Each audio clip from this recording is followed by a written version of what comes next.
টানা 2 বছরের বেশি সময় ধরে চলা ইসরায়েলি আগ্রাসনে গাজা এখন ধ্বংসস্তূপ। বৃহস্পতিবার গাজা সিটিতে ভারী বর্ষণে তলিয়ে গেছে অস্থায়ী তাঁবু ও এর আশেপাশের এলাকা। সেখানে জমাটবদ্ধ পানি আর কাদার সঙ্গেই এখন লড়াই করে টিকে থাকতে হচ্ছে হাজারো বাস্তুচ্যুত ফিলিস্তিনিকে।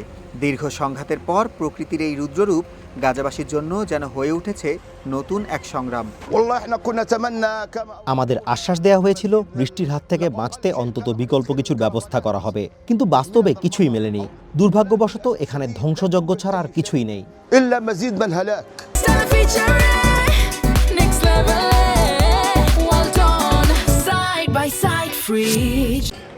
অক্টোবরে আমেরিকার মধ্যস্থতায় গাজায় যুদ্ধবিরতিতে সম্মত হলেও প্রায় প্রতিদিনই সেই চুক্তির শর্ত ভঙ্গ করে নতুন করে হামলা চালাচ্ছে ইসরায়েলি বাহিনী। তেল আবিবের এই অব্যাহত হামলা ও চুক্তি লঙ্ঘনের ফলে স্থবির হয়ে আছে সব ধরনের ত্রাণ ও পুনর্বাসন কার্যক্রম।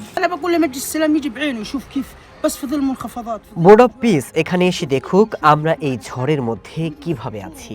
এই ক্যাম্পগুলো না দেখে তারা শান্তি বা যুদ্ধবিরতি নিয়ে কথা বলতে পারে না। আমাদের কোনো ঘর বাড়ি নেই, সব ধ্বংস হয়ে গেছে।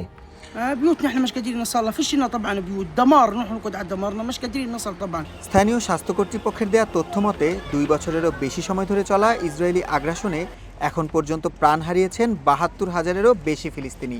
অব্যাহত এই হামলায় গাজা উপত্যকা এখন এক ধ্বংসস্তূপে পরিণত হয়েছে। তবে যুদ্ধের এই ভয়াবহতা আর মানবেতর পরিস্থিতি সত্ত্বেও কোনো স্থায়ী সমাধান এখনও দৃশ্যমান নয়। সুলাইমান সবুজ, ওয়ান ইন্টারন্যাশনাল ডেস্ক।